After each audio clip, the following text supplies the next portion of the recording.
hasil diskusi kami yaitu tentang mengenai metabolisme dan enzim. Sebelumnya, saya akan memperkenalkan anggota kelompok saya. Yang pertama yaitu Natalia Christine, Yusri Guna, Dian Fadila, Alvina Daniel Jafar, Laila Unia, Mera Yasmin, Diti Marjam Sari, dan saya Kauhalan Tawa. Oke, baiklah. Selanjutnya kami akan memberikan kepada pemateri pertama. Baik, di sini saya sebagai pemateri pertama, saya akan menjelaskan yang pertama itu apa itu metabolisme. Metabolisme dalam bahasa Yunani disebut sebagai metabolismos, yang berarti perubahan adalah semua reaksi kimia yang terjadi dalam organisme termasuk yang terjadi di tingkat seluler.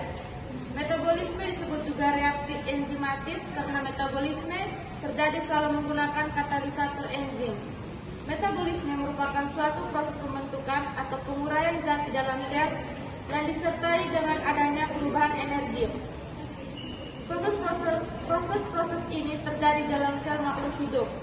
Proses yang terjadi dapat berupa pembentukan zat atau dapat pula berupa penguraian zat menjadi zat-zat yang lebih sederhana.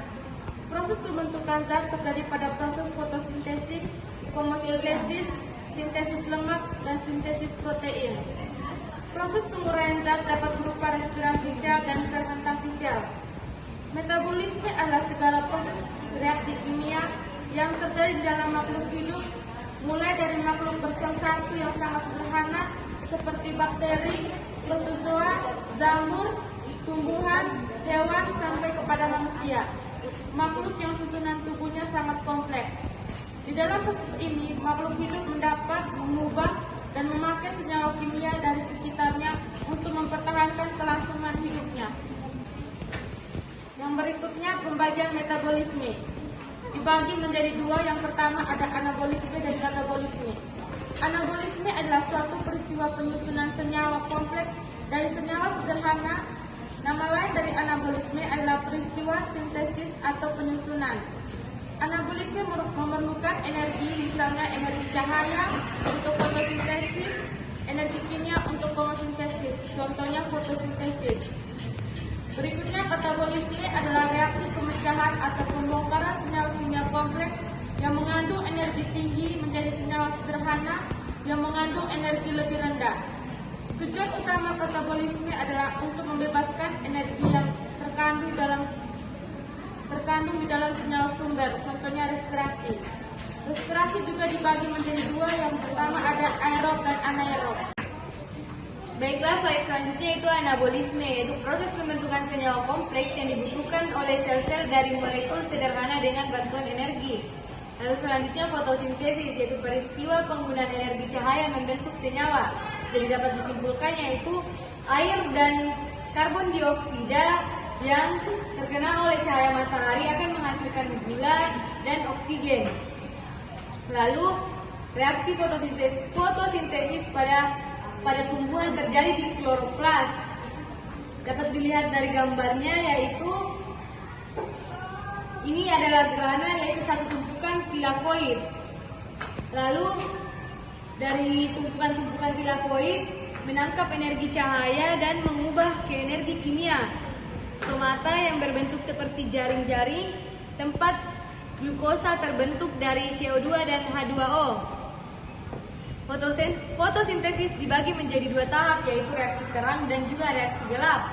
Reaksi terang tergantung dari cahaya matahari, sedangkan reaksi gelap tidak tergantung dari cahaya matahari.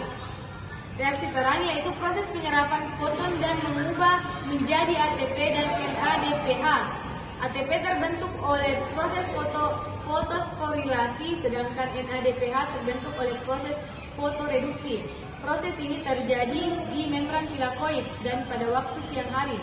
Zat yang dibutuhkan adalah air. Pada reaksi terang, fotosintesis terdiri dari dua reaksi, yaitu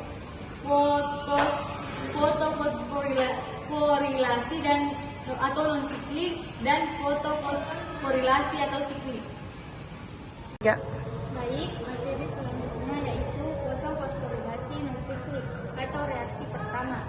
Adapun komponen yang terlibat dalam fosforilasi non siklik yaitu cahaya sebagai sumber energi foton, fotosistem atau pusat reaksi yang memiliki antena untuk menangkap cahaya, fotosistem 1 atau B700,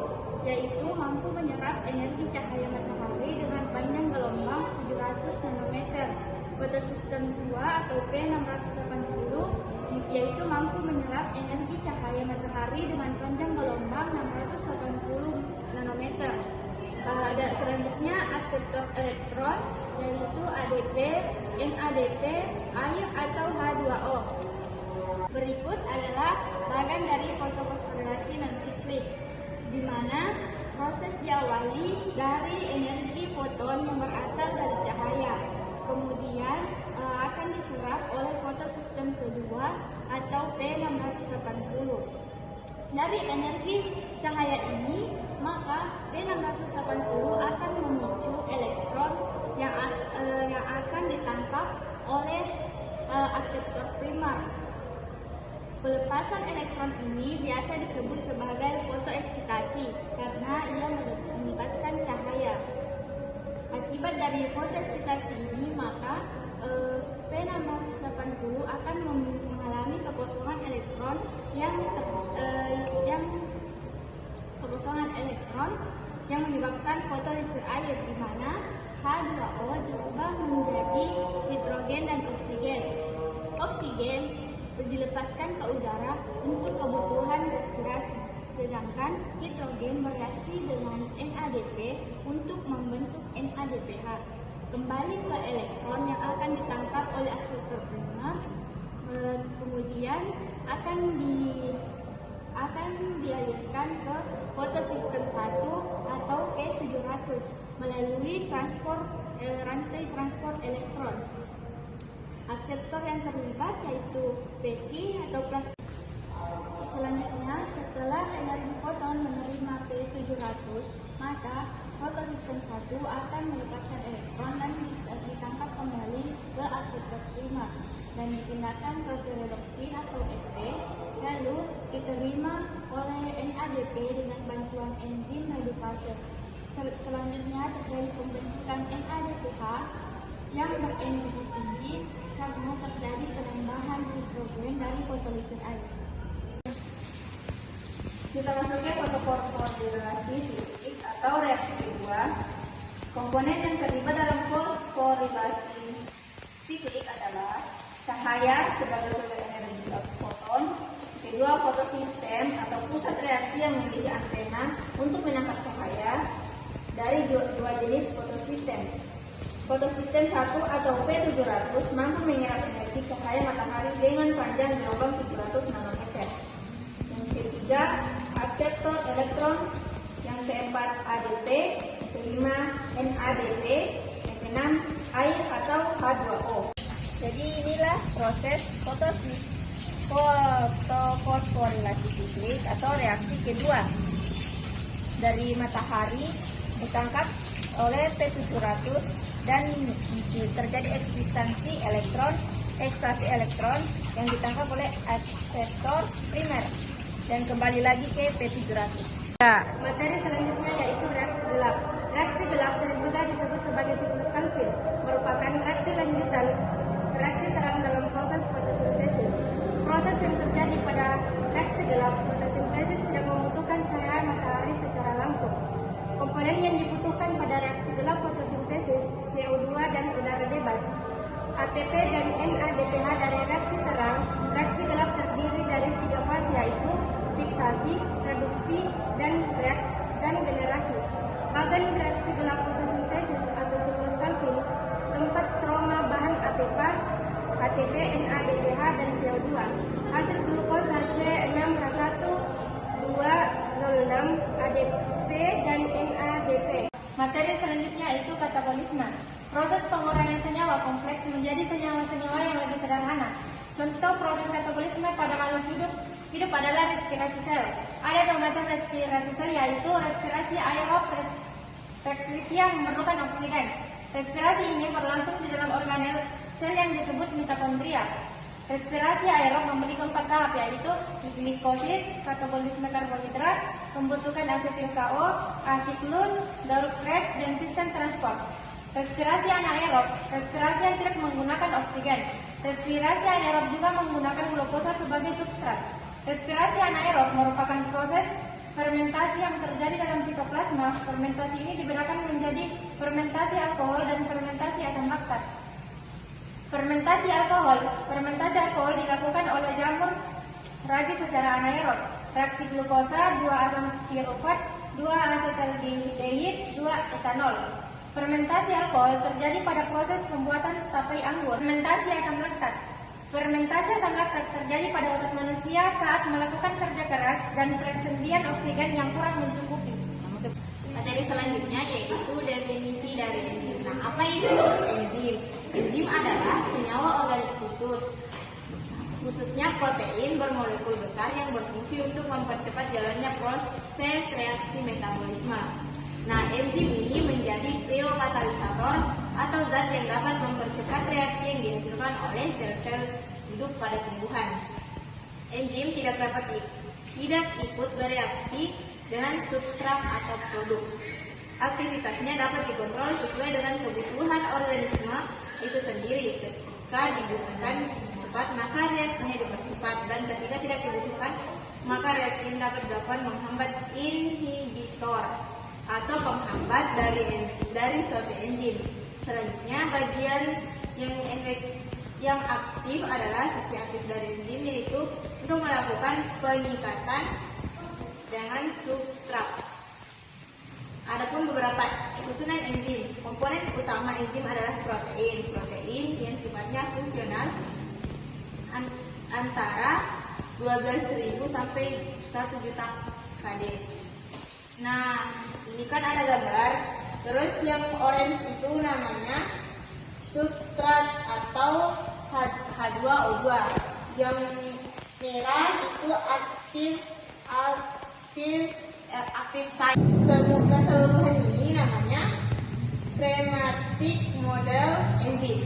Terus yang di bawahnya ada kofaktor, ada catalytic site, ada coenzim, ada holoenzim, dan coenzim. Selanjutnya saya akan menjelaskan enzim di dalam sel. Di dalam sel, enzim tidak terdistribusi merata di seluruh plasma, namun terkonsentrasi pada organela tempat terjadinya reaksi. Misalnya, enzim yang berkaitan dengan reaksi Calvin dan Krebs berkumpul di mitokondria. Enzim-enzim di dalam sel akan bekerja secara berkesinambungan. Artinya, produk suatu tahap reaksi akan dibebaskan pada tempat di mana produk ini dapat segera dikonversi oleh enzim lain berikutnya. Oke, selanjutnya klasifikasi enzim. Yang pertama, hidrolase. Enzim-enzim yang memuraikan suatu zat dengan pertolongan air. Amilase, esterase, proteinase atau proteinase. Yang kedua, oksidase dan reduktase. Enzim yang menolong dalam proses oksidasi dan reduksi. Dehidrogenase dan katalase. Yang ketiga, desmolase. Enzim-enzim yang memutuskan ikatan CN dan beberapa ikatan lainnya. Karboksilase dan transminase. Selanjutnya yaitu peran enzim. Enzim bekerja dengan cara menempel pada permukaan molekul zat-zat yang bereaksi dan dengan demikian mempercepat proses reaksi. Percepatan terjadi karena enzim menurunkan energi reaktifan yang dengan sendirinya akan mempermudah terjadinya reaksi. Yang pertama ada golongan enzim karbohidrase. Dibagi menjadi 6, yaitu yang pertama enzim selulose yang berperan mengurangi selulosa atau polisakarida menjadi senyawa seluliosa atau disakarida. Yang kedua, enzim amilase yang berperan mengurangi amino atau polisakarida menjadi senyawa maltosa, yakni senyawa disakarida. Yang ketiga, enzim pektinase yang berfungsi mengurai pektin menjadi senyawa asam pektin. Yang keempat, enzim maltosa yang berfungsi mengurai maltosa menjadi senyawa glukosa. Yang kelima adalah enzim sukrosa, yakni enzim berperan mengubah sukrosa menjadi senyawa glukosa dan juga fruktosa. Yang keenam, enzim laktosa, yakni enzim yang berperan mengubah senyawa laktosa menjadi senyawa glukosa dan juga galaktosa. Yang kedua ada golongan enzim sintase, dibagi jadi 3, yaitu yang pertama enzim pepsin yang berperan memecah senyawa protein menjadi senyawa asam amino. Yang kedua enzim tripsin, yakni enzim yang berperan mengurai keton menjadi senyawa asam amino. Yang ketiga enzim ekstroskinase yang berarti enzim yang berperan mengurai senyawa pepton menjadi senyawa asam amino. Golongan yang ketiga yaitu golongan enzim esterase, membagi menjadi 3. Yang pertama enzim peptidase, yaitu enzim berperan dalam mengurai senyawa peptide menjadi senyawa asam. Yang kedua enzim renin, berperan sebagai pengurai senyawa kasein dan juga susu. Yang ketiga enzim gelatinase, berperan dalam mengurai senyawa gelatin. Sebagian besar enzim bekerja secara khas, yang artinya jenis enzim hanya dapat bekerja pada satu macam senyawa atau reaksi kimia. Hal ini disebabkan perbedaan struktur kimia setiap enzim yang bersifat tetap. Sebagai contoh, enzim amilase hanya dapat digunakan pada proses pembakaran pati menjadi glukosa. Materi selanjutnya yaitu sifat-sifat enzim. Yang pertama, enzim tersusun atas protein. Komponen penyusun utama enzim tersusun atas protein, tapi tidak semua protein merupakan enzim.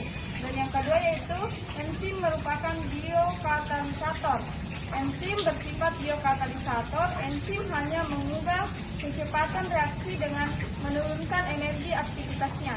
Dan yang ketiga yaitu enzim bekerja secara spesifik. Suatu enzim hanya bekerja pada substrat yang spesifik untuk membentuk produk yang spesifik juga. Nah, ini contoh sifat-sifat enzim. Ada fungsi, gembok, begini substrat, fungsi aktif. Enzim menjadi kompleks enzim substrat. Dan yang keempat yaitu enzim dapat digunakan berulang kali atau disebut reusable. Selama enzimnya tidak rusak, enzim bisa dipakai berulang-ulang karena tidak ikut bereaksi. Dan yang kelima yaitu enzim tidak ikut berubah menjadi produk. Walaupun enzim bekerja untuk mengubah substrat menjadi produk, tapi enzim tidak ikut menjadi produk. Yang keenam yaitu kerja enzim bersifat bolak-balik atau reversible. Suatu enzim dapat melakukan reaksi dua arah, yaitu dari substrat menjadi produk atau produk menjadi substrat.